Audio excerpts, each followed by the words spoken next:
Bismillahirrahmanirrahim. Assalamualaikum warahmatullahi wabarakatuh. Innal hamdalillah nahmaduhu wa nasta'inuhu wa nastahdihi wa na'udzu billahi min shururi anfusina wa min sayyiati a'malina. May yahdihillahu fala mudilla lahu wa may yudlilhu fala hadiya lahu. Asyhadu an la ilaha illallah wahdahu la syarika lahu iqraran bihi wa tauhidan. Wa asyhadu anna Muhammadan 'abduhu wa rasuluhu la nabiyya ba'dah. Faqala ta'ala ya ayyuhalladzina amanu taqullaha haqqa tuqatih wa la tamutunna illa wa antum muslimun. Ya ayyuhan nasu taqu rabbakumul ladzi khalaqakum min nafsin wahidah wa khalaqa minha zawjaha wa batha minhuma rijalan katsiran wa nisaa. Wattaqullaha alladzi tasaaluna bihi wal arham innallaha kana 'alaikum raqiba.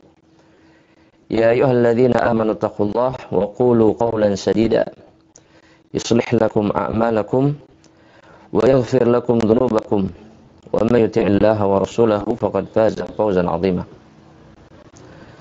Amma ba'd, ahibati fillah, azanallahu wa iyyakum. Segala puji bagi Allah Subhanahu wa taala atas petunjuk dan hidayahnya, inayahnya kepada kita semua. Kita kembali bersama-sama melanjutkan perjalanan rohani kita, perjalanan jiwa kita untuk bisa mendapatkan ridha Allah Subhanahu wa taala. Dan tentunya melalui jalan yang telah ditunjukkan oleh Rasulullah sallallahu alaihi wasallam. Jalan yang terang benderang sebagaimana disebutkan oleh Rasulullah sallallahu alaihi wasallam ketika beliau meninggalkan kita. Beliau mengatakan taraktukum ala mahajjatil bayda lailuha kana hariha la yazighu anha illa halik. Aku tinggalkan kalian di atas jalan yang putih, bersih, terang, malamnya seperti siangnya. La yazighu anha illa halik. Kata Rasulullah SAW, tidak ada yang menyimpang atau menyeleweng dari jalan tersebut kecuali dia akan binasa, terjerumus ke dalam kebinasaan, dan dia berhak mendapatkan ancaman Allah tabaraka wa ta'ala. Dan di antara jalan yang terang benderang tersebut adalah tariqu talabil ilm, jalan menuntut ilmu yang sangat dianjurkan di dalam Islam. Dan tentunya kita berharap kepada Allah Subhanahu wa ta'ala sebagaimana Rasulullah sallallahu alaihi wasallam berharap kepada Rabbnya tabaraka wa ta'ala dengan doa beliau, Allahumma anfa'ni bima 'allamtani wa 'allimni ma yanfa'uni. Rasulullah SAW mengatakan, ya Allah, berikanlah manfaat kepadaku atas apa yang kau ajarkan kepadaku, atas ilmu yang diberikan oleh Allah Subhanahu wa ta'ala. Wa 'allimni ma yanfa'uni, dan ajarkan kepadaku ilmu yang bermanfaat. Dan insyaallah mulai dari hari ini kita akan membahas salah satu kitab di antara kitab-kitab yang ditulis oleh Syekh Abdul Razak Ibn Abdul Muhsin Al-Badr. Setelah kita menyelesaikan Asyratu Qawaid fi Tazkiyatin Nafas, maka dalam pertemuan hari ini dan pertemuan-pertemuan selanjutnya insyaallah kita akan membahas salah satu kitab yang ringkas yang ditulis oleh beliau hafizahullah ta'ala, yaitu Sifatu Ibadah Rahman, sifat hamba Allah Ar-Rahman. Judul yang diambil oleh beliau hafizahullah ta'ala berdasarkan apa yang difirmankan oleh Allah tabaraka wa ta'ala di dalam surat Al-Furqan. Di dalam surat Al-Furqan, ya, dimulai dari ayat yang ke-63 sampai ayat yang ke-77, di mana Allah Subhanahu wa taala mengawali ayat yang ke-63 ini dengan firman-Nya wa ibadur rahman. Dan hamba Allah Subhanahu wa taala, hamba-hamba Allah Subhanahu wa taala Ar-Rahman. Yang mana kata Syekh dalam muqaddimahnya, ahibati fillah, azanallahu wa iyyakum, setelah beliau memuji Allah dan kemudian bersalawat untuk Rasulullah sallallahu alaihi wasallam dan juga para sahabatnya dan orang-orang yang mengikuti mereka. Beliau mengatakan fa inna maqamal ubudiyyati lillahi maqamun 'azim. Kedudukan ubudiyah, kedudukan ubudiyah, kedudukan penghambaan kepada Allah Subhanahu wa taala itu adalah kedudukan yang agung. Adalah kedudukan yang agung. Bal huwa asyraful maqamat. Bahkan kata Syekh hafizahullah taala, kedudukan penghambaan kepada Allah Subhanahu wa taala artinya ketika seseorang menjadi hamba dan memposisikan dirinya sebagai hamba Allah, itu adalah kedudukan yang tertinggi. Kedudukan yang tertinggi, yang paling mulia. Allati imtadahallahu biha anbiya'ahu wa awliya'ah. Yang mana Allah Subhanahu wa taala, di mana Allah Subhanahu wa taala itu memuji dengan kedudukan tersebut para nabinya dan juga para walinya. Artinya Allah Subhanahu wa ta'ala ketika memuliakan nabi ataupun rasulnya, maka Allah Subhanahu wa ta'ala menggunakan bahasa abdun dan menyematkan kata ini kepada nabi dan rasulnya. Begitu juga dengan para wali-wali Allah Subhanahu wa ta'ala. Karena memang tidak ada kedudukan yang lebih mulia di hadapan Allah Subhanahu wa ta'ala melebihi kedudukan ubudiyah. Kedudukan di mana seorang hamba Allah Subhanahu wa taala menyempurnakan hakikat dirinya, menyempurnakan hakikat dirinya sebagai seorang hamba di hadapan Allah tabaraka wa taala. Dan ahibati fillah, azallallahu wa iyyakum, yang perlu kita ingat bersama-sama ahibati fillah, bahwasanya sifat di antara sifat ubudiyah, sifat di antara sifat penghambaan yang terbaik dan yang terpenting di hadapan Allah Subhanahu wa taala adalah ketika seorang hamba menumbuhkan satu sifat yang betul-betul dicintai oleh Allah Subhanahu wa taala, sebagaimana disebutkan oleh Imam Ibnu Qayyim, yaitu al-iftiqar ilallah. Al-iftiqar ilallah. Ketika seseorang betul-betul memposisikan dirinya dalam keadaan fakir di hadapan Allah Subhanahu wa taala. Makanya ahibati fillah, azanallahu wa iyyakum, Al-Imam Ibnu Qayyim dalam kitabnya Madarijus Salikin beliau mengatakan bahwasanya iftiqar itu adalah haqiqatul ubudiyyati wa lubbuha. Bahwasanya yang namanya iftiqar, membutuhkan atau butuh kepada Allah Subhanahu wa taala atau sangat butuh kepada Allah, itu adalah hakikat penghambaan seorang makhluk kepada Rabbnya, walubbuha, dan intinya. Itu sebabnya Allah Subhanahu wa taala di dalam Al-Qur'an kemudian mengatakan dalam surat Fatir ayat yang ke-15.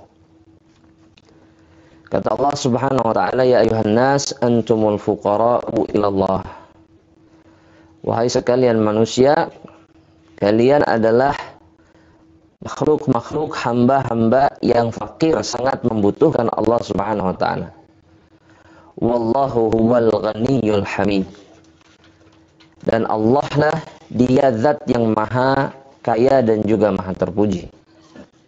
Dalam surat Fatir ayat yang ke-15. Dan itu sebabnya juga kenapa Musa alaihi salam ketika meminta kepada Allah, ketika beliau melarikan diri dari kota Mesir, menyelamatkan dirinya dari kejaran Fir'aun dan kaumnya, maka beliau dalam satu riwayat disebutkan duduk di bawah pohon dan kemudian berdoa kepada Allah Subhanahu wa taala dengan ucapannya, faqala rabbi inni lima anzalta ilayya min khairin faqir. Faqala inni lima anzalta ilayya min khairin faqir. Maka Musa berkata, kata Allah, wahai Rabbku, sesungguhnya aku terhadap apa yang engkau turunkan dari kebaikan itu fakir, sangat membutuhkan. Ini dalam surat Al-Qasas ayat yang ke-24. Ahibati fillah, azanallahu wa iyyakum. Kemudian Al-Imam Ibnul Qayyim menjelaskan wa haqiqatul faqr dalam kitab yang sama, dalam Madarijus Salikin, dan hakikat kefakiran seorang hamba Allah Subhanahu wa taala terhadap Rabbnya adalah alla takuna li nafsik wa la yakuna laha minka syai'. Adalah ketika engkau tidak memiliki hajat sedikit pun, ya, yang sangat diinginkan oleh jiwamu. Artinya betul-betul yang ada di dalam jiwanya itu bukan kebutuhan bagi dirinya sendiri. Bihaitsu takunu kullahu lillah. Tapi hakikat kefakiran seorang hamba adalah ketika jiwamu dan seluruh yang ada di dalamnya itu adalah untuk Allah Subhanahu wa taala. Kata beliau, wa idza kunta li nafsik fa thamma mulkun wastighna munafin lil faqri. Dan jika engkau, ya, jika jiwamu engkau usahakan atau engkau gunakan untuk kemaslahatan dirimu sendiri, bukan karena Allah dan bukan untuk Allah Subhanahu wa taala, maka yang akan muncul adalah sifat kekuasaan wastighna dan kecukupan. Artinya engkau tidak lagi membutuhkan Allah Subhanahu wa taala.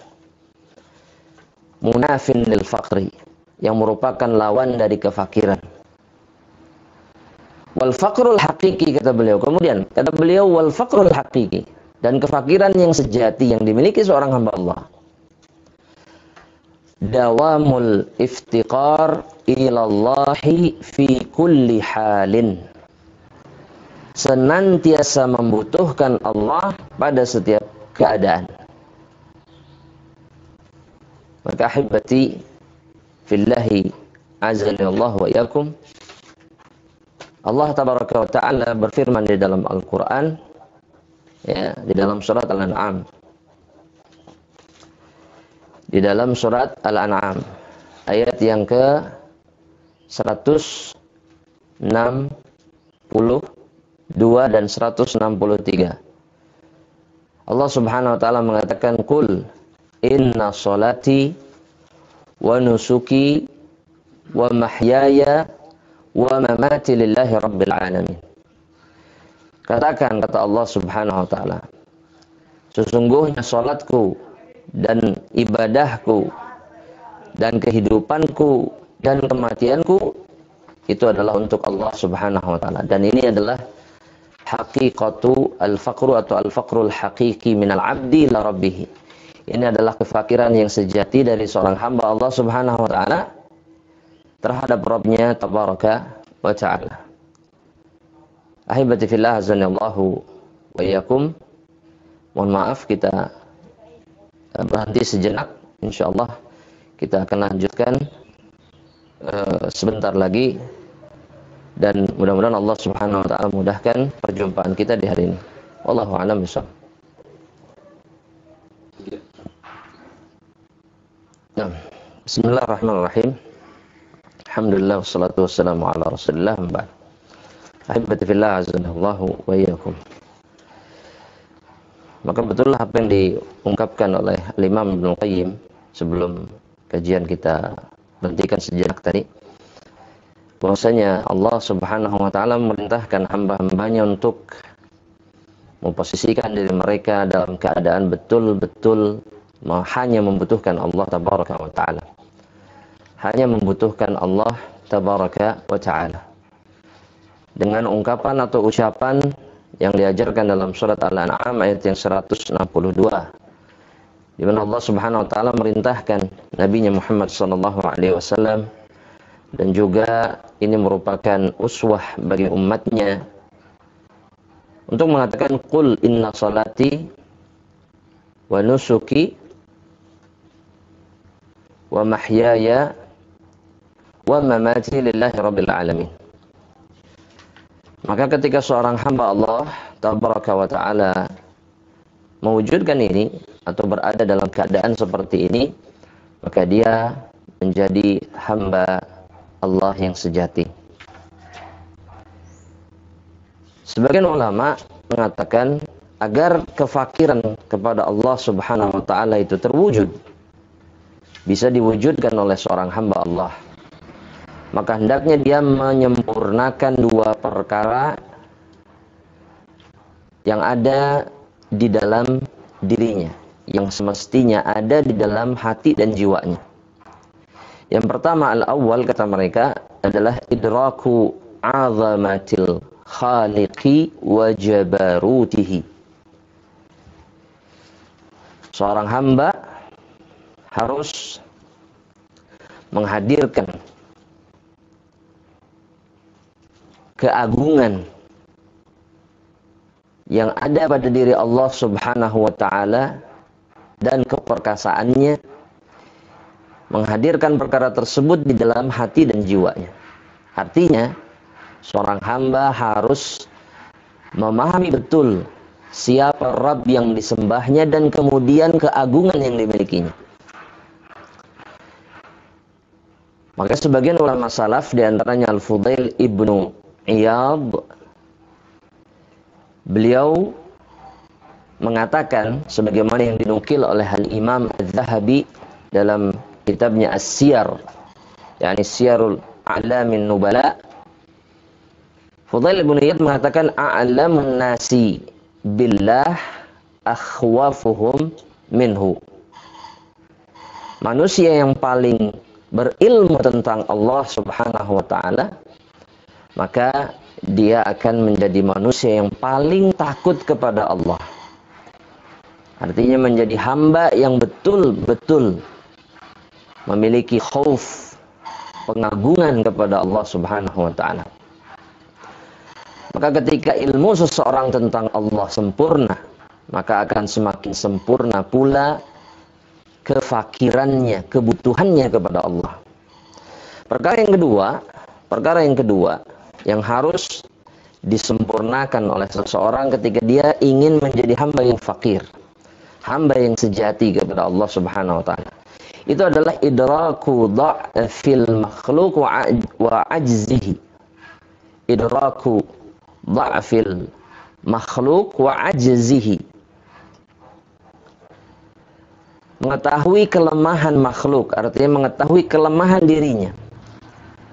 Wa ajzihi, dan ketidakberdayaan yang dimilikinya, kelemahan.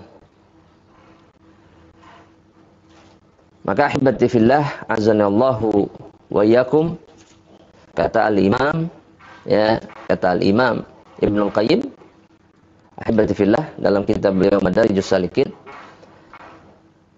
man kamulat 'azamatul haqqi ta'ala fi qalbihi, barang siapa yang keagungan Allah itu sempurna di dalam hati seseorang, artinya sangat diagungkan, azumat indahu mukhalafatuhu, maka perkara yang sebaliknya, jadi maksud perkara yang sebaliknya adalah kelemahan, kekurangan seorang hamba Allah Subhanahu wa ta'ala pun akan menjadi sempurna.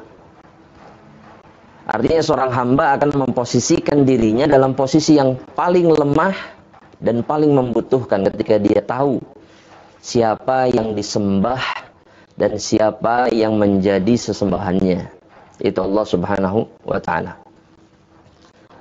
Maka ahibati fillah azanallahu wa iyyakum, Allah Subhanahu wa ta'ala dalam surat At-Tariq, surat At-Tariq ini di juz berapa? Ahibati fillah Juz yang ke-30, Allah Subhanahu wa taala mengatakan falyanzuril insanu mimma khuliq. Hendaknya seorang manusia melihat, memperhatikan dari apa dia diciptakan. Khuliqa mimma indafiq. Dia diciptakan dari air yang memancar. Yakhruju min bainis sulbi wa tara'ib, yang keluar dari antara sela-sela tulang sulbi dan tulang rusuknya. Innahu ala raj'ihi laqadir. Ketika dia mati, kata Allah Subhanahu wa taala, Allah mudah sekali, sangat mampu untuk mengembalikannya. Yauma tublas sarair. Hari di mana Allah Subhanahu wa taala menyingkapkan seluruh rahasia. Maka yang perlu diingat adalah di ayat berikutnya Allah Subhanahu wa taala mengatakan fama lahu min quwwati wala nasir. Maka tidaklah seorang makhluk itu memiliki kekuatan dan tidak memiliki penolong kecuali yang diberikan oleh Allah Subhanahu wa taala. Maka ketika kita mendengar kata abdun atau ibadun yang merupakan kata jamaknya, maka kita memahami bahwasanya seorang barulah mencapai puncak penghambaannya kepada Allah ketika dia mencapai puncak kefakirannya, mencapai puncak kebutuhannya kepada Allah Subhanahu wa taala. Nah, dalam firman Allah Subhanahu wa taala dalam surat Al-Furqan ayat yang ke-63, Allah Subhanahu wa taala menggunakan kalimat ibadur rahman, yang dalam bahasa Arab ini dikenal ya sebagai dua kata yang diidhafatkan, berada dalam keadaan idhafah. Allah mengidhafahkan kata ibad, menyandarkan kata ibad kepada kata ar-Rahman, yang merupakan nama di antara nama Allah Subhanahu wa taala, ibadur rahman. Para mufassirin mengatakan hadhihi idhafatut tasyrif namanya.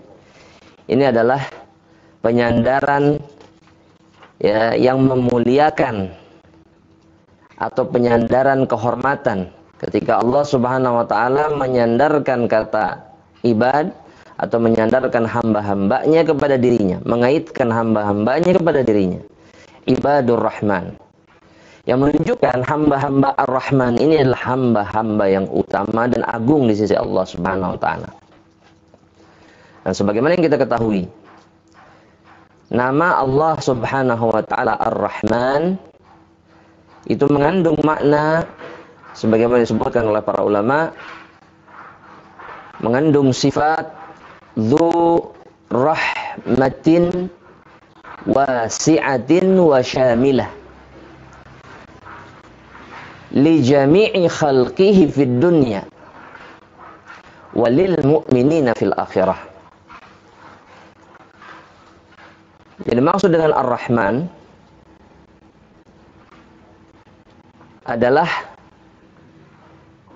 zat yang memiliki rahmat atau kasih sayang yang luas, wasyamilah, dan mencangkup segala sesuatu, di jami'i khalqihi, yang mencangkup seluruh makhluk Allah Subhanahu wa ta'ala fid dunya, di dunia. Dan yang dimaksud dengan kalimat ini adalah bahwasanya Allah merahmati apapun dan siapapun di antara hamba-hambanya ketika mereka berada di dunia. Termasuk di dalamnya orang-orang yang tidak beriman, bahkan menduakan Allah Subhanahu wa ta'ala. Allah masih memberikan kesempatan, Allah masih memberikan rezeki dan seterusnya. Ini di antara bentuk rahmat Allah. Tapi kemudian yang perlu kita ingat, fil akhirah, di akhirat, rahmat Allah hanya mencangkup atau hanya didapatkan oleh orang-orang yang beriman kepada Allah Subhanahu wa ta'ala. Maka ahibati fillah azanallahu wa yakum, ketika Allah mengaitkan kata hamba kepada namanya Ar-Rahman, seakan Allah Subhanahu wa taala ingin memberikan gambaran kepada setiap hambanya yang beriman, bahwasanya hamba-hamba yang dimaksud oleh Allah dan akan disebutkan oleh Allah Subhanahu wa taala dalam ayat-ayat berikutnya, itu adalah hamba-hamba yang senantiasa berada di bawah naungan rahmat Allah Subhanahu wa taala. Ya, dan ini ahibati fillah azanallahu wa iyyakum, selayaknya dan sepatutnya jamaah rahmatillah Allah difahami dan kemudian menjadi motivasi bagi seorang hamba Allah Subhanahu wa taala untuk termasuk atau menjadi bagian dari hamba-hamba Ar-Rahman. Makanya Syekh mengatakan di dalam kitabnya, wa qad dzakarallahu azza wa jalla li ahli hadzal maqam asy-syarif awsafan 'adidah. Allah Subhanahu wa taala ketika menghukumi atau menyebutkan, mendudukkan hambanya, ya, mensifati hambanya dengan kata abdun, ya, yakni kedudukan yang mulia, ya, kedudukan yang mulia, maka Allah Subhanahu wa taala menyebutkan sifat-sifat yang banyak tentang mereka. Siapa sih mereka yang disebut hamba Allah itu? Wasimatin mubarakah. Dan Allah Subhanahu wa taala juga menyebutkan, ya, tanda-tanda dari hamba-hamba tersebut yang penuh berkah. Jadi dari perbuatan amalan mereka yang diberkahi oleh Allah Subhanahu wa taala. Fi nususin katsirah. Dalam nas-nas yang banyak. Apa tujuannya? Kenapa Allah menyebutkan sifat mereka dalam banyak ayat, dalam banyak firman-Nya? Kata Syekh, liyajtahidal muslim. Perhatikan kalimat ini. Liyajtahidal muslimu fil ittisafi biha. Agar seorang muslim bersungguh-sungguh untuk memiliki sifat yang disebutkan oleh Allah Subhanahu wa taala tersebut. Wal amalu bimuqtadhaha. Dan juga agar seorang muslim bersungguh-sungguh untuk bisa beramal atau mengamalkan apa yang disebutkan oleh Allah Subhanahu wa taala tentang sifat-sifat hamba Allah Subhanahu wa taala.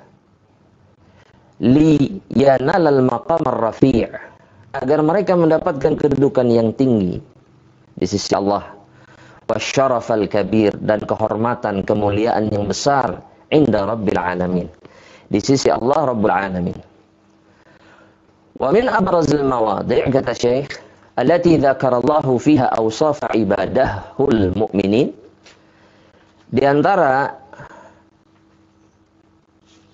tempat atau sebetulnya ayat atau surat-surat di mana Allah Subhanahu wa taala menyebutkan sifat-sifat hambanya yang beriman fi siyaqin wahidin, ya, Allah Subhanahu wa taala sebutkan dalam satu kesempatan, ya, dalam satu rentetan ayat, ma jaa fi khawatimi suratil Furqan. Itu adalah sifat-sifat yang Allah sebutkan di akhir surat Al-Furqan. Syekh mengatakan haitsu dzakara thamaniyata awsaf.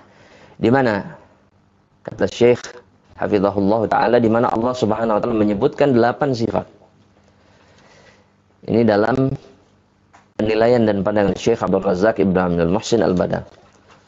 Bada'aha, Allah Subhanahu wa taala memulai sifat-sifat ini biqaulihi azza wa jalla, wa ibadur rahman alladzina yamshuna 'alal ardi hauna.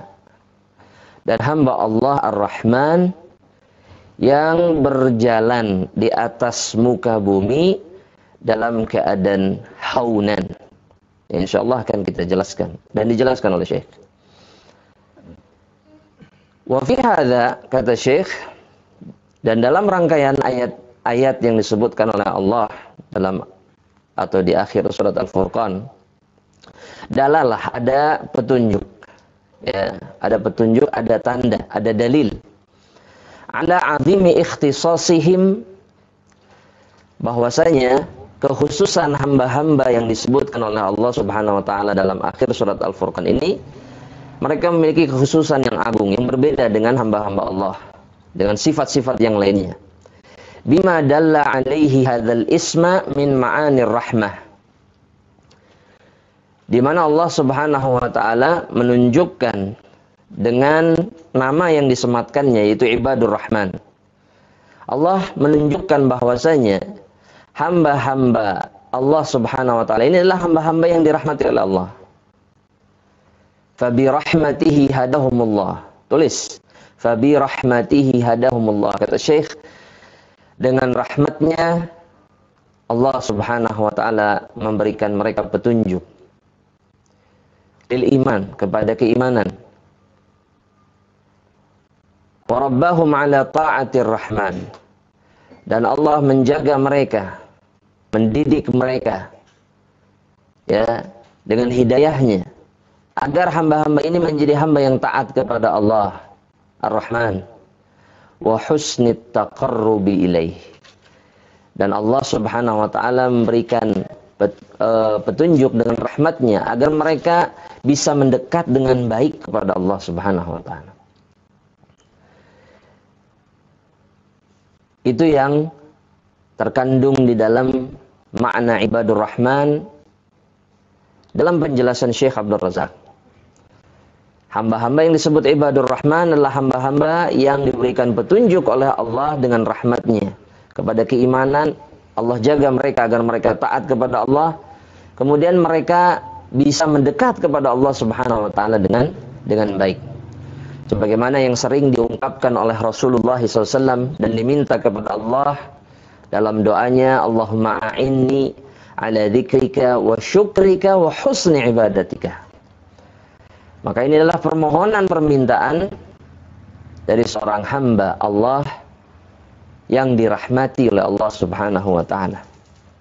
Tsumma addada sifatahum kulla sifatin mabdu'ah. Kemudian Allah Subhanahu wa taala mulai menyebutkan sifat-sifat hambanya yang disebut dengan Ibadur Rahman, ya. Dan setiap sifat diawali dengan walladzina, dan mereka yang, ya, artinya orang-orang yang melakukan sebuah perbuatan, sebuah amalan, itu diawali dengan kata ini, kata Syekh. Wa khatamallah, dan Allah akhiri ayat-ayat tersebut, ayat-ayat yang menunjukkan sifat Ibadur Rahman, ya, bi dzikri ma a'addahu lahum min thawabin 'azim wa ajrin jazil. Allah akhiri dengan apa yang Allah persiapkan bagi mereka dari pahala yang besar, ya, dan juga balasan yang banyak, yaitu dukhulul jannah, masuk ke dalam surga Allah Subhanahu wa ta'ala. Maka kata Syekh, wajadirun, maka hendaknya, ya, menjadi prioritas bi kulli muslimin, untuk seorang muslim, yas'a fi najati nafsihi, untuk berjuang, untuk berusaha menyelamatkan dirinya, ya, agar dirinya selamat, wa sa'adatiha, dan juga berjuang untuk kebahagiaannya. Karena kebahagiaan yang sejati adalah kebahagiaan yang harus diperjuangkan. Rasulullah SAW dalam hadis yang diriwayatkan Imam Muslim, beliau mengatakan, ahibati fillah azanallahu wa iyyakum, ya, man khafa adlaj, kata beliau. Barang siapa seorang hamba itu takut, maka dia akan adlaj. Maka seorang hamba ini akan berusaha, ya, melakukan atau melanjutkan perjalanannya meskipun dalam keadaan gelap, meskipun dalam keadaan sulit dan berat. Rasulullah SAW sedang mempermisalkan perjalanan seorang hamba dengan perjalanan safar. Karena adlaj itu artinya adalah ketika malam semakin gelap dan kemudian seseorang sulit menemukan jalan. Barang siapa yang ketakutan dalam keadaan seperti itu, maka hendaknya dia melanjutkan perjalanan, ya, terus dia berusaha untuk melepaskan dirinya dari rasa takut dan kemudian meninggalkan tempat yang membuatnya takut. Dan kata Rasulullah SAW, man adlaja balaghal manzil. Dan orang yang adlaj, orang yang tetap melanjutkan perjalanannya meskipun dalam keadaan gelap gulita, dalam keadaan penuh rasa takut, balaghal manzil, maka dia akan sampai ke tempat tujuannya, ke rumah yang menjadi tempat tinggalnya. Dan Rasulullah SAW mengatakan, ya, ala inna sil'atallahi ghaliyah.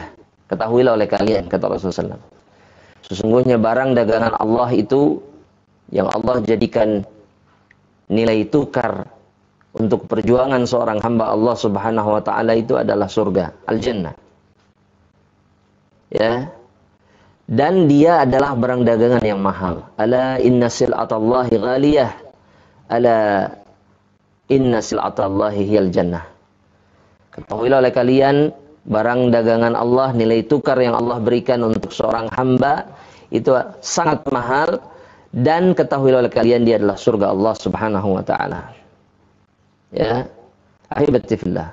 Sehingga setiap perjuangan yang dilakukan oleh seorang hamba Allah, terkhusus untuk menjadi ibadur rahman, diganjar oleh Allah Subhanahu wa taala dengan pahala dan balasan yang tanpa batas.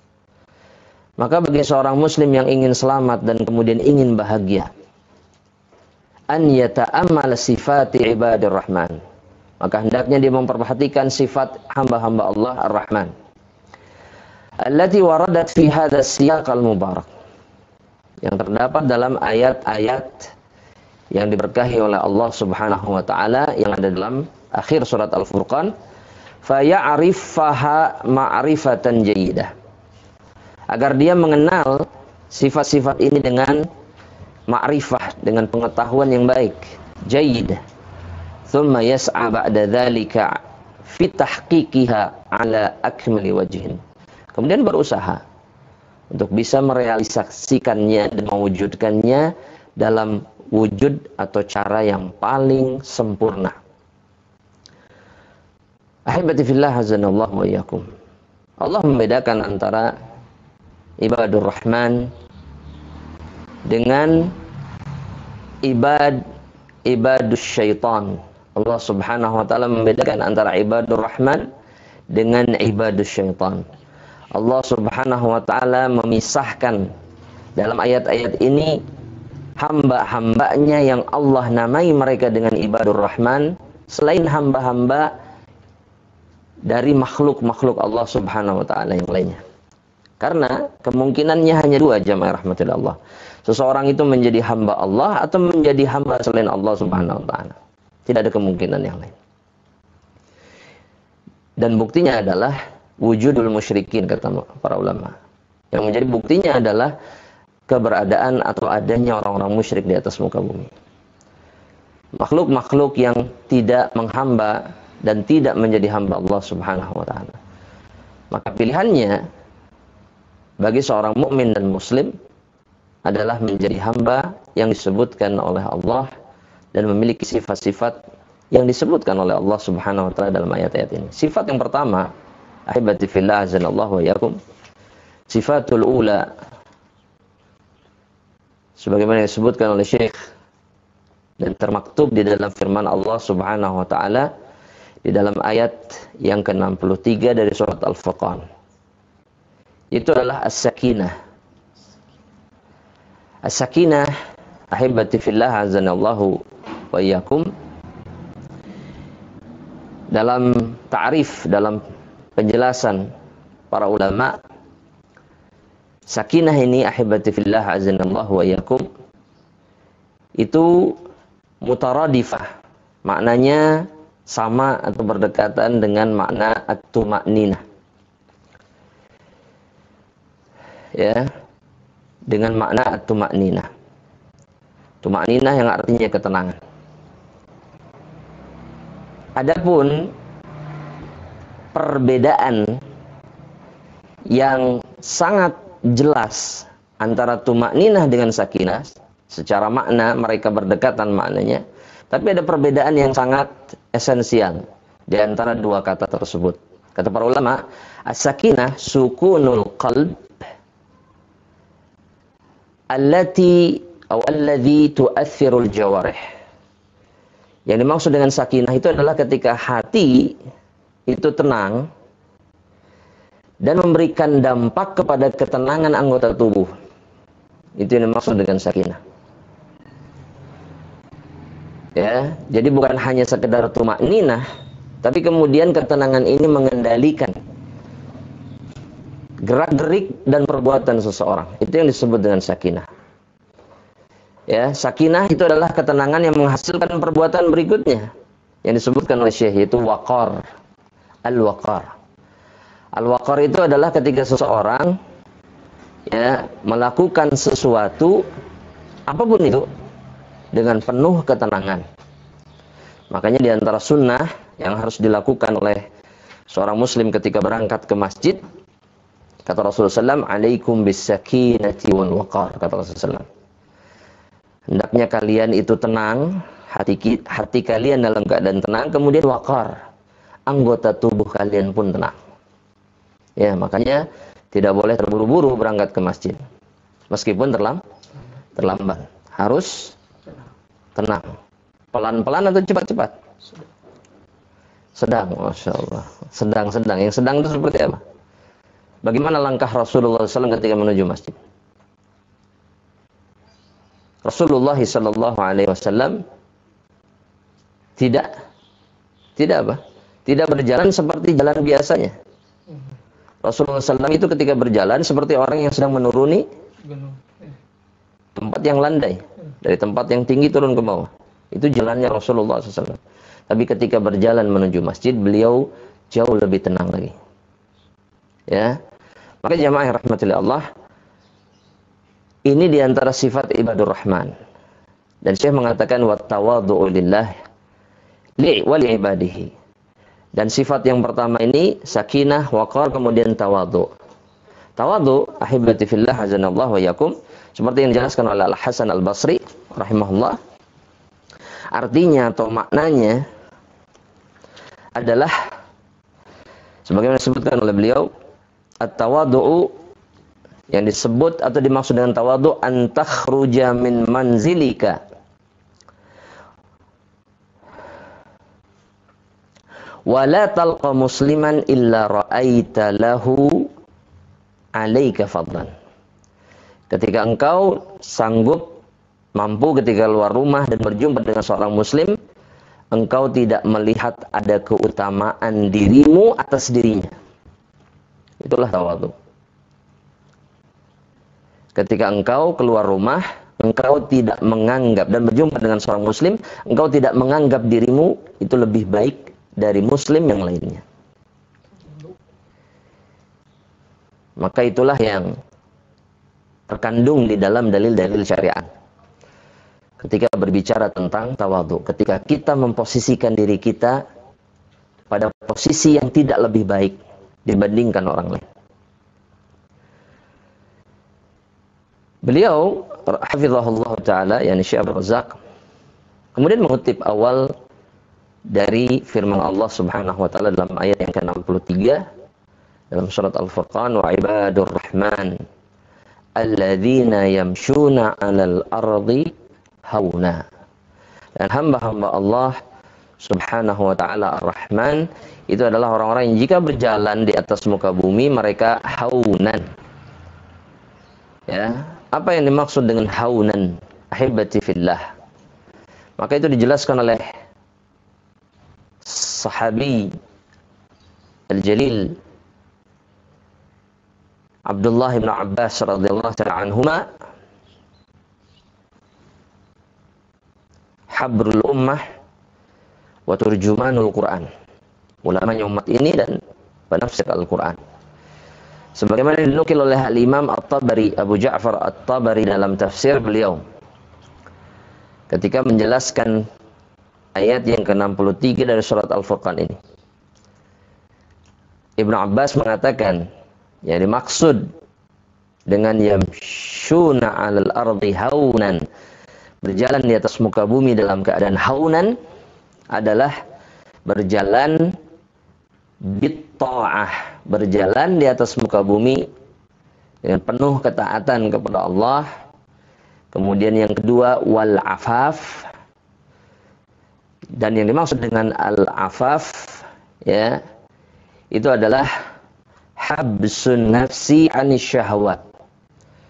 Al-afaf ini, ahibati fillah, sifat di mana seseorang sanggup menahan syahwatnya mimma harramallah, dari apa yang diharamkan oleh Allah Subhanahu wa taala. Sifat yang sering kita kenal dengan sifat iffah, ya. Pelakunya afif, disebut afif, adalah seseorang yang memiliki sifat mampu menahan syahwat, emosi, amarah atau apapun yang ada dalam dirinya dari apa yang diharamkan oleh Allah. Dan yang ketiga, kata Ibnu Abbas, adalah tawadhu. Orang yang berjalan di atas muka bumi dalam keadaan penuh ketawadhuan.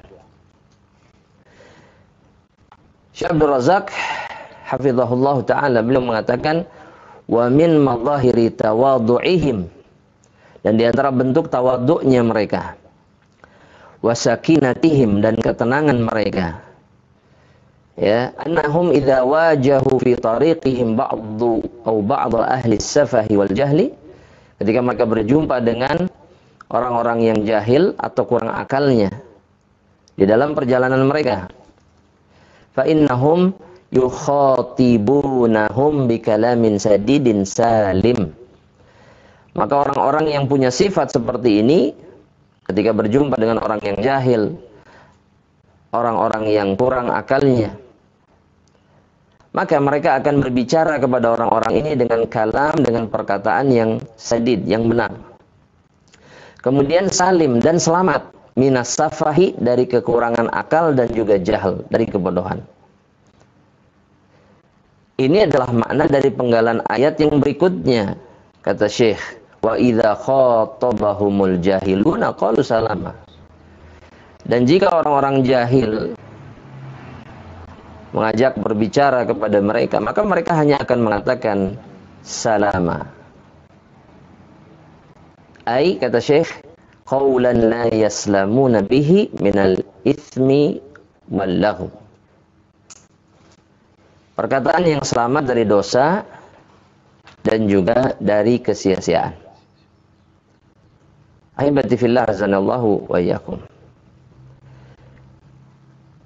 Seseorang yang mampu melakukan perbuatan baik kepada orang-orang yang berbuat buruk kepada dirinya.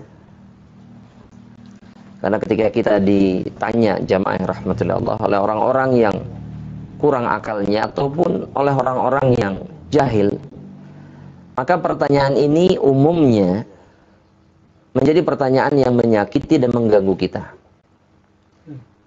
Ya. Sebagaimana sebagian orang terkadang berbicara tentang Allah Subhanahu wa taala dengan kejahilan mereka, dengan kalimat-kalimat yang hakikatnya itu mencela dan merendahkan Allah Subhanahu wa taala.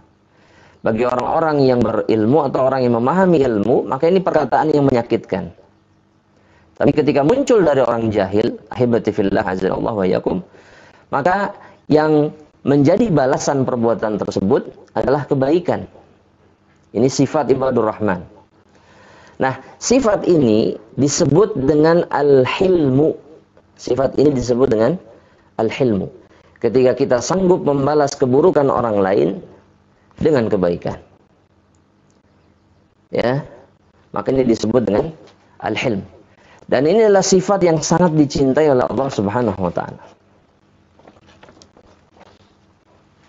Rasulullah SAW dalam sebuah hadis, beliau mengatakan dalam hadis yang diriwayatkan oleh Imam Abu Daud dan yang lainnya, kata Rasulullah SAW, innamal ilmu bitta'allumi wal hilmu bittahallumi. Sesungguhnya ilmu itu dengan belajar, dengan ta'allum, dan al-hilm, kata yang sering diterjemahkan kebijaksanaan, artinya kemampuan menahan diri, menahan amarah untuk membalas keburukan dengan keburukan. Itu yang disebut dengan al-hilm. Itu bitahallum, dengan cara tahallum, itu belajar dan berusaha untuk menjadi orang yang seperti itu. Artinya, kata para ulama, Rasulullah SAW itu menganjurkan kita untuk menjadi orang yang halim, sebagaimana beliau menganjurkan umatnya untuk menjadi orang yang berilmu. Bahkan Muawiyah bin Abu Sufyan mengatakan, ahibatillah, la yablughul abdu mablaghal ilmi hatta yakuna haliman. Atau kama qala. Kata Muawiyah bin Abu Sufyan, seseorang tidak akan pernah mencapai puncaknya ilmu sampai dia menjadi orang yang halim. Menjadi orang yang memiliki sifat hilm. Dan yang bisa membalas keburukan orang lain dengan kebaikan. Tidak dengan yang semisalnya. Rasulullah SAW memuji seorang sahabat. Rasulullah SAW itu memuji seorang sahabat yang bernama Al-Ashajju Ibnul Qais. Atau Al-Ashajju Abdul Qais.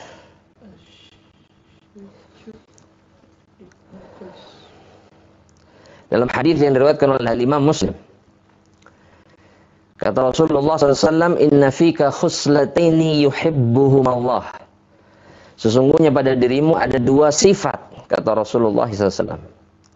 Pada dirimu ada dua sifat yang dicintai oleh Allah Subhanahu wa Ta'ala. Kemudian Rasul menyebutkan al-hilmu. Yang pertama itu adalah al-hilm.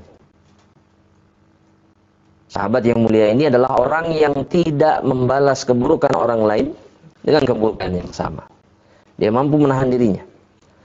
Yang kedua adalah al-anah. Yang kedua adalah al-anatu. Dan yang dimaksud dengan al-anah adalah adamul ajalah. Tidak tergesa-gesa atau terburu-buru dalam sesuatu. Tenang. Ini lebih dekat kepada makna waqar. Tazkiyah yang diberikan oleh Rasulullah SAW kepada sahabat yang mulia ini. Karena dia memiliki sifat yang dicintai oleh Allah Subhanahu wa Ta'ala. Rasulullah SAW ya, dalam hadis yang lain beliau mengatakan, hadis ini sahih riwayat Imam Muslim. Kata Rasulullah SAW, innallaha rafiqun yuhibbur rifqa fil amri kullihi. Sesungguhnya Allah Subhanahu wa Ta'ala itu maha lembut dan Allah mencintai kelembutan dalam seluruh perkara. Kaitannya dengan al-hilm yang menjadi pembahasan kita, ahibati fillah, karena sifat yang paling utama yang ada pada sifat al-hilm atau ciri utamanya adalah ar-rifq, kelembutan. Ya, jadi orang yang halim adalah orang yang lembut. Orang yang tidak sanggup, orang yang tidak mau untuk membalas keburukan orang lain dengan keburukan yang sama. Dan Allah Subhanahu wa Ta'ala itu mencintai kelembutan, dan Allah Subhanahu wa Ta'ala mencintai kelembutan dalam seluruh perkaranya. Allah maha lembut dan Allah mencintai kelembutan dalam seluruh perkara. Ahibati fillah azanallahu wa iyyakum. Ketika seseorang sanggup menahan dirinya, jemaah, dari membalas keburukan orang lain, apa yang dipersiapkan oleh Allah Subhanahu wa Ta'ala untuk mereka? Selain kita tahu itu adalah perbuatan yang dicintai oleh Allah, kita tahu Allah Subhanahu wa Ta'ala mensifati dirinya dengan sifat tersebut. Ya. Maka ketika seorang mengikuti, mencoba menanamkan sifat yang dicintai oleh Allah Subhanahu wa Ta'ala pada dirinya, apa ganjarannya dari Allah Subhanahu wa Ta'ala? Maka Rasulullah sallallahu alaihi wasallam dalam hadis ya yang diriwayatkan dari beliau sallallahu alaihi wasallam, diriwayatkan oleh Imam At-Tirmidzi dengan sanad yang hasan dari sahabat Mu'adz ibnu Anas Al-Juhani. Sahabat Anas sahabat Mu'adz ibnu Anas al-Juhani. Anin Nabi sallallahu alaihi wasallam. Dari Nabi Muhammad sallallahu alaihi wasallam. Rasulullah SAW mengatakan, "Man kadzama ghaidhan." Barang siapa yang menahan dirinya dari amarah. Artinya tidak membalas keburukan orang lain dengan amarah, tapi dengan kelembutan. Wa huwa yastati', padahal dia mampu, an yunaffidahu, padahal dia mampu untuk melakukannya. Artinya mampu untuk melampiaskan amarahnya. Tapi dia memilih untuk menahan. Maka apa yang akan diberikan oleh Allah? Da'ahullah, kata Rasulullah. Allah subhanahu wa ta'ala akan memanggil dirinya yaumal qiyamati ala ru'usil khalaiq. Allah subhanahu wa ta'ala akan memanggil dirinya di hadapan seluruh makhluk. Pada hari kiamat akan dihadirkan di hadapan seluruh makhluk, dipanggil oleh Allah subhanahu wa ta'ala. Hatta yukhayyirahu min ayyil hur sya'a. Dan dia dipersilahkan untuk memilih bidadari yang mana saja yang dia inginkan. Maka benarlah firman Allah subhanahu wa ta'ala dalam Al-Quran, hal jazaa'ul ihsani illal ihsan. Bukankah balasan kebaikan yang dilakukan oleh seseorang itu hanya kebaikan dari Allah subhanahu wa ta'ala. Maka ayat Allah, firman Allah di surat Furqan ayat yang ke-63 ini, ahibati fillah azanallahu wa yakum, itu mencangkup atau mengandung beberapa sifat dalam satu ayat saja. Bahwasanya seseorang yang disebut ibadur rahman adalah orang yang penuh ketenangan, kewibawaan, kemudian tawadhu. Artinya orang yang ketika berjalan, ketika bersikap adalah orang yang tidak menampakkan kesombongan sama sekali terhadap saudaranya yang lain. Maka kita temukan bagaimana Rasulullah SAW dalam banyak hadis.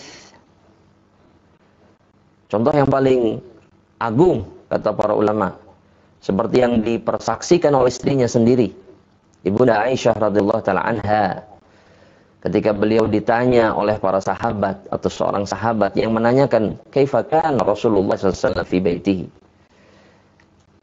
Bagaimana keadaan Rasul di dalam rumahnya? Maka jawaban Ibunda Aisyah, "Kana fi mihnati ahlihi." Rasulullah sallallahu alaihi wasallam itu adalah laki-laki yang mengerjakan pekerjaan keluarganya. Maka adakah contoh yang lebih agung dari apa yang dilakukan oleh Rasulullah SAW? Laki-laki yang paling mulia, manusia yang paling agung yang pernah ada, tapi beliau tidak pernah menahan dirinya untuk memposisikan dirinya sebagai seseorang yang melayani keluarganya. Dalam riwayat yang lain, para ulama mengatakan kana yurakki'u, Rasulullah SAW kana yurakki'u na'lahu. Rasulullah SAW itu menjahit atau memperbaiki sendalnya sendiri, tidak minta tolong kepada sahabatnya yang lain. Berbeda dengan orang zaman sekarang. Jika dia sudah memiliki kedudukan terhormat, terpandang, maka dia akan memiliki pembantu-pembantu yang melayani dirinya. Rasulullah SAW, meskipun beliau memiliki pembantu, tapi beliau mendahulukan dirinya untuk mengerjakan pekerjaan-pekerjaan yang beliau sanggup lakukan. Maka ini a'zamu mithali tawadhu, kata para ulama. Ini adalah contoh tawadhu yang paling agung yang dilakukan oleh Rasulullah SAW. Dan cirinya orang yang tawadhu, kata Ali bin Abi Thalib, ciri orang yang tawadhu, beliau membahasakannya dengan bahasa ra'sut tawadhu, kata beliau. Ya, ra'sut tawadhu, kata Ali bin Abi Thalib. Jadi pokok dari tawadhu'nya seorang hamba Allah Subhanahu wa taala. Kata Ali bin Abi Thalib, ya, thalathun hunna rassut tawadhu. 3 perbuatan yang merupakan pokok dari sifat tawadhu yang ada pada diri seseorang. Yang pertama kata beliau radhiyallahu ta'ala anhu, an yabda'a bis-salami 'ala man laqiyahu. Ketika seseorang memulai terlebih dahulu mengucapkan salam kepada siapapun yang dijumpainya. Karena orang yang dalam hatinya ada kesombongan tidak akan melakukan ini. Ya, yang kedua kata beliau, wa yardha bid-dun min syarafil majlis. Dia ridha tidak diutamakan di dalam majlis. Artinya ketika dia mungkin datang terlambat misalkan, maka tidak ada masalah dia duduk di belakang. Tidak perlu dia duduk di depan dan tidak suka dipersilahkan untuk duduk di depan. Ini sebagai gambaran, sebagai contoh. Ini yang dimaksud oleh beliau. Ya, tidak ada masalah, tidak ada penghormatan, tidak ada kemuliaan yang diberikan di dalam majelis. Maka bagi orang yang tawadhu itu sama sekali bukan masalah. Yang ketiga kata Ali bin Abi Thalib, yakrahur riya was sum'ah. Orang yang atau perkara yang menjadi pokok tawadhu'nya seseorang itu adalah ketika dia tidak suka dengan perkara riya dan juga sum'ah. Dan yang perlu kita ingat ahibati fillah, tidak ada satu orang pun yang menjadi hina karena tawadhu. Ya, apa dalilnya? Apa yang menjadi dalil?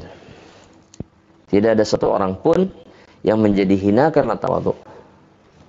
Dalilnya adalah sabda Rasulullah sallallahu alaihi wasallam dalam hadis yang diriwayatkan Imam Muslim. Imam Muslim. Rasulullah sallallahu alaihi wasallam beliau bersabda, ahibati fillah, azanallahu wa iyyakum.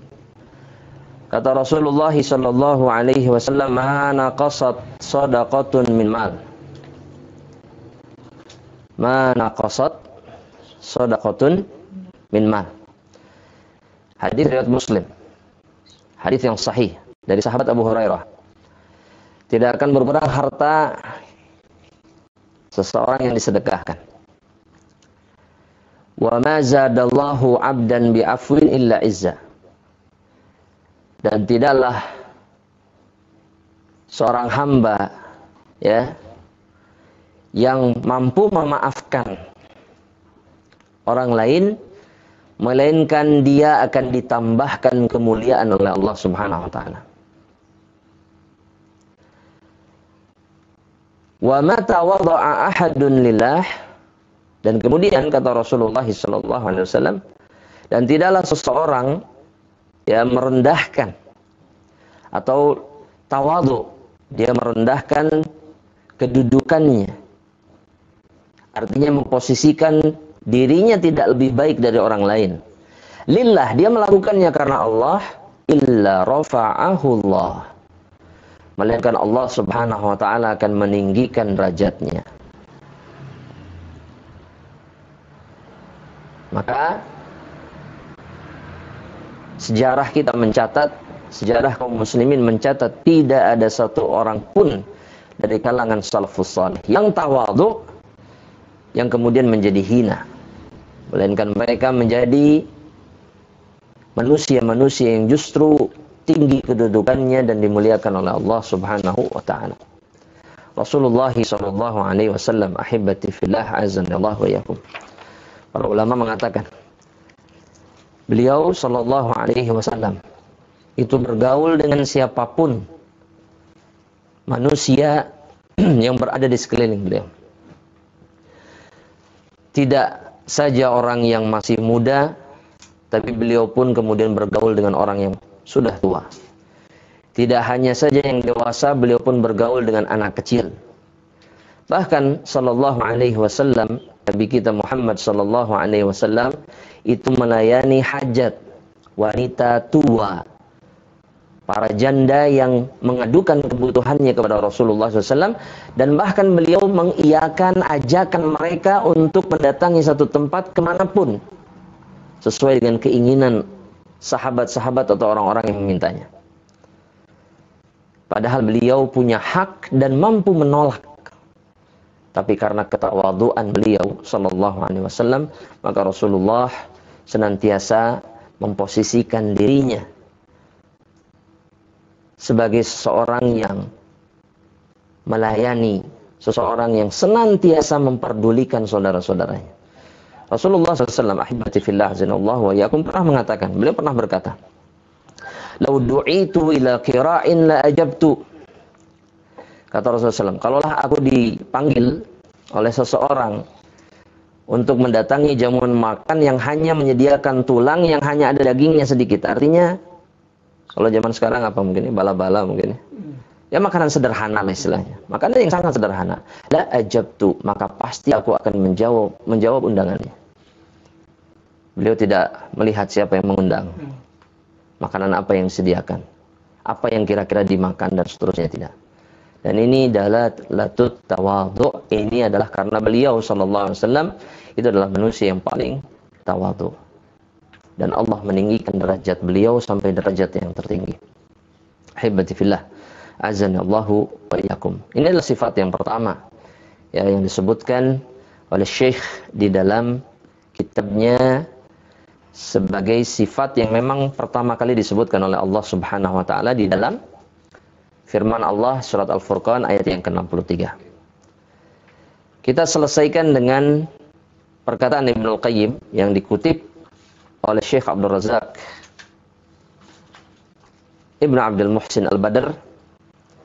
Perkataan Al-Imam Ibnul Qayyim ketika mengomentari firman Allah Subhanahu wa taala dalam ayat yang ke-63 tadi surat Al-Furqan, "Lamma kanatil atharatu athratain." Ya. Zallah kekeliruan orang, athrah kesalahan orang itu umumnya terjadi pada dua kesalahan. Athratul rijli wa athratul lisan. Ketergelinciran atau kesalahan yang dilakukan oleh kaki, atau kesalahan yang dilakukan, ketergelinciran yang dilakukan oleh lisan. Ja'at ihdahuma qarinatal ukhra. Ya, maka jika datang salah satu dari keduanya, maka akan datang kesalahan yang lainnya. Jadi kalau orang sudah salah di dalam langkahnya, maka akan muncul kesalahan lisan. Dan begitu sebaliknya. Karena Allah Subhanahu wa taala berfirman, kata beliau rahimahullah, wa ibadur rahman alladzina yamshuna 'alal ardi haunan wa idza khatabahumul jahiluna qalu salama. Ya, ketika seorang hamba Allah Subhanahu wa taala ibadur rahman, ya, ibadur rahman yang jika berjalan di atas muka bumi, mereka berjalan dengan penuh tawadhu, ketenangan dan yang lainnya. Wa idza khatabahumul jahiluna qalu salama. Dan ketika mereka diajak berbicara oleh orang-orang jahil, maka mereka hanya akan mengatakan apa? Salama. Ya, perkara atau jawaban yang selamat dari kesalahan dan kesia-siaan. Fa wasafahum bil istiqamati fi lafadhatihim wa khutuwatihim. Maka sifat yang disematkan oleh Allah kepada ibadur rahman, sifat yang pertama ini adalah istiqamatu, keistiqomahan fi lafadhat, di dalam lafaz atau lisan perkataan-perkataan mereka, wa khutuwatihim, dan di dalam langkah-langkah mereka. Ya, dan sifat ini ahibati fillah azanallahu wa iyyakum, di antara sifat zahirah kata para ulama. Sifat zahirah. Ya, sifat yang zahir dan bisa, zahir artinya nampak dan bisa dirasakan. Tidak berkenaan dengan keadaan batin. Ya, ini adalah sifat zahir yang nampak pada ibadur rahman. Ini ciri mereka yang menunjukkan jamaah rahmatillah Allah bahwasanya seorang mukmin, seorang hamba yang mulia, hamba yang dimuliakan oleh Allah, itu adalah hamba yang bisa dilihat kebaikan di dalam perilakunya.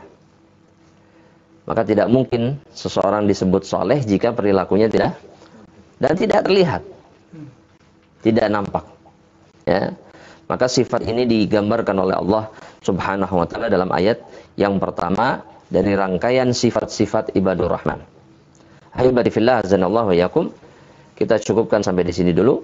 Ya, insyaallah taala kita lanjutkan dalam pertemuan yang akan datang biidznillah, dan mudah-mudahan Allah Subhanahu wa taala memberikan kelancaran kepada kita semuanya dan kepada seluruh kaum muslimin agar mereka dimudahkan segala urusannya dan juga diberikan apa yang mereka harapkan oleh Allah Subhanahu wa taala. Kita tutup dengan doa kafaratul majlis. Subhanakallahumma bihamdika asyhadu an la ilaha illa anta astaghfiruka wa atubu ilaik. Assalamualaikum warahmatullahi wabarakatuh.